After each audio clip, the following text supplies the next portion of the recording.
For the repair of PCBs with voltage protection circuit, the following procedures were necessary: replacement of various electronic components and general cleanup of the unit. For testing, we used 24-volt DC power supply and 2 multimeters.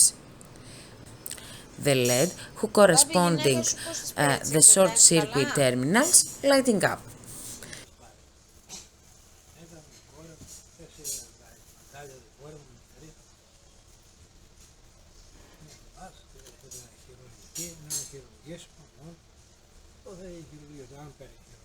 Θα παίρνει, για να μην παίρνει.